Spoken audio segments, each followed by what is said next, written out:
Happily Joy ப்ரௌனிக்கான லோகோவை ஸ்டிக்கரை நான் ready பண்ணலான்னு start பண்ணிட்டேன். அதுக்கு தேவையான ஐட்டத்தெல்லாம் எடுத்து பக்கத்தில் வச்சாச்சு. ஒரு பென்சில், ஒரு ஷார்ப்னர், அப்புறம் ஒரு ரப்பர், ரவுண்ட் மெஷர்மெண்ட்டுக்கு ஒரு குட்டி டப்பா, போர் அடித்தா சுற்றி விடுறதுக்கு பம்பரம், பறக்காமல் இருக்கிறதுக்கு ஒரு கிண்ணம். ஸோ இந்த மாதிரி சில பல ஐட்டங்களோட என்னடா வித்தையாக காட்டுற அப்படின்ற மாதிரி ஆரம்பித்தாச்சு. போர் அடிக்குது, ஸோ மைண்டை கொஞ்சம் வைப் ஆக்கிட்டு அதுக்கப்புறம் வரைய ஆரம்பிக்கலாம் அப்படின்னு பிளானு. ஸோ எடுத்த உடனே எனக்கு தேவையான சர்க்கிள் இந்த பாக்ஸுடைய பாட்டமுக்கு மேட்ச் ஆகுது. அதனால பாட்டம் எடுத்து பத்திரமா இது மேலே வச்சு பக்காவாக ஒரு வட்டத்தை போட்டுட்ருக்கேன். ரொம்ப நாள் கழித்து பென்சிலில் எழுதுறதாலவோ என்னவோ தெரில, வட்டம் கொஞ்சம் வாட்டமாக வரல. அப்படி இப்படின்னு சுற்றி விட்டு ஓரளவுக்கு வட்டத்தை வட்டம் மாதிரி எடுத்துக்கிட்டேன். இப்போ இந்த டப்பாவை எடுத்துகிட்டு பார்த்தா தான் தெரியும் நான் போட்டது வட்டமா இல்லை கட்டமானு. ஓகே, இதை போடவே இவ்வளோ டயர்ட் ஆயிடுச்சு. சரி, ஓ இதுதான் வட்டமா அப்படின்ற மாதிரி இருந்தது. அப்படி இப்படின்னு ஒரு கழுதை கடித்த மாதிரி, எலி கருமின மாதிரி வட்டம் வந்திருந்தாலும் நமக்கு தேவை மெஷர்மெண்ட் தானே. ஸோ அது கரெக்டாக இருக்குது. நடுவால் ஒரு பம்பரத்தை விட்டால் அது கோட்டை தாண்டாமல் உள்ளேயே சுற்றிட்டு மயங்கிடுச்சு. ரைட், விளையாடிட்டு இருந்தால் வேலைக்காகாதுன்னு சொல்லிட்டு பம்பரத்தை தூக்கி கடாசிட்டு நான் வரைய ஆரம்பிச்சிட்டேன். ஸோ இன்றைக்கி நான் நடுவால் வரைஞ்சிருக்க முக்கோணத்தை பார்த்து நீங்கள் முறைச்சி பார்க்காதீங்க. அதுக்கு பேர் தான் கேக். கேக்கோடைய பீஸ் பார்த்தீங்களா, பென்சில் முக்கே உடஞ்சி போச்சு. இருந்தாலும் மறுபடியும் நம்ம சீவுவோம்ல, ஷார்ப் ஏற்றுவோம்ல, ஷார்ப்பாக்கிட்டு வரைவோம்ல அப்படின்ட்டு ஷார்ப்பனர் எடுத்து கர கர கரன்னு சீவிக்கிட்டேன்.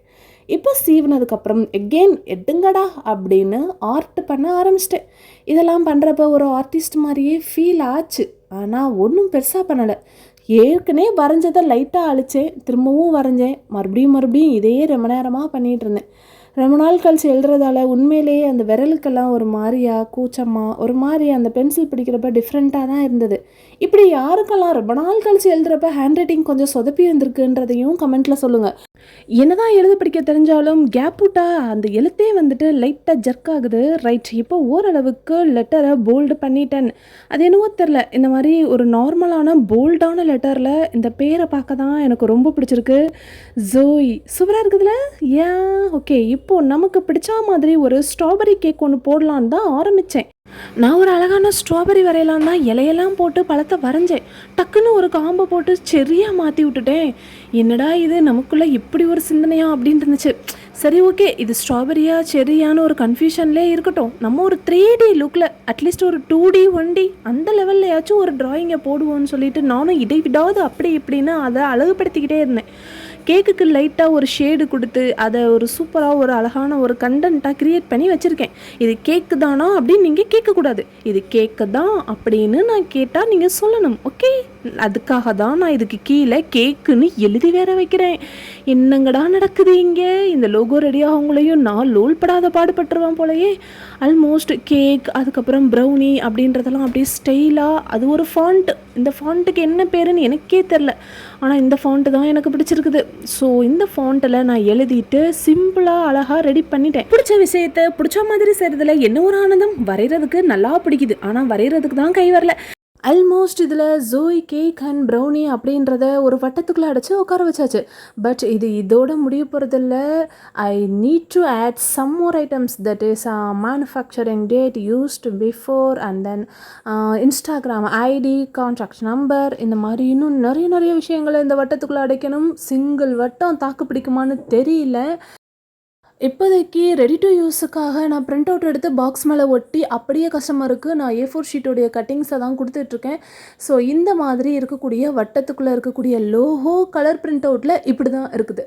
இதை நான் சின்ன வட்டமாக கட் பண்ணி பாக்ஸில் ஒட்டி கஸ்டமர் கையில் இதோ இப்படி தான் கொடுத்துட்ருக்கேன். இப்போ வரைக்கும் 2 ப்ராடக்ட்டு ஃபாஸ்ட் மூவிங்கில் இருக்குது. ஒன்று ப்ரௌனி பாக்ஸஸ், அது கூடவே குக்கீஸும். ரெண்டுக்குமே லோகோ நான் பிரிண்ட் அவுட் பேப்பரில் ஒட்டினாலும் பட் என்னுடைய எடிட்டர் ரொம்ப பொறுமையாக ரொம்ப அழகாக நான் சொல்லக்கூடிய ஆல்ட்ரேஷன் எல்லாத்தையும் பர்ஃபெக்டாக பண்ணி இந்த மாதிரி ஃபாண்ட்டெல்லாம் உள்ளே கொண்டு வந்து அழகாக நான் கேட்ட எல்லா கண்டென்ட்டையும் ஒரு சிங்கிள் சர்க்கிளில் சூப்பராக செஞ்சு கொடுத்துட்டாரு. ஸோ சேலத்துலேருந்து எனக்காக ரெடி பண்ணி கொடுத்த எடிட்டருடைய டீட்டெயில் உங்களுக்கு வேணும்னாலும் கமெண்ட்டில் சொல்லுங்கள். உங்கள் பிஸ்னஸுக்கும் அவங்களுடைய டேலண்ட்டையும் அவங்களுடைய எடிட்டிங்கையும் நீங்கள் யூஸ் பண்ணிக்கலாம். ரொம்ப அஃபோர்டபுள் ப்ரைஸில் நல்ல குவாலிட்டியில் ரொம்ப அழகாக எனக்காக எடிட் பண்ணி கொடுத்துருக்காங்க. அவங்களுடைய காண்டாக்ட் டீட்டெயில்ஸ் வேணுன்றவங்க DM பண்ணுங்கள். அப்படி இப்படின்னு வரைஞ்சி எப்படியோ ரெடி ஆகுமோன்னு நினச்சி பயந்து இப்படி அழகாக ரெடியாக இருக்குது ஜோய் கேக் அண்ட் ப்ரௌனியுடைய ஸ்டிக்கர். புது பாக்ஸஸுக்கு புது ஆர்டர்ஸுக்கு இந்த ஸ்டிக்கர் ஒட்டி பளபளன்னு பளிச்சுன்னு உங்கள் கைக்கு வந்து சேரும். Stay tune with Joy cake and brownies.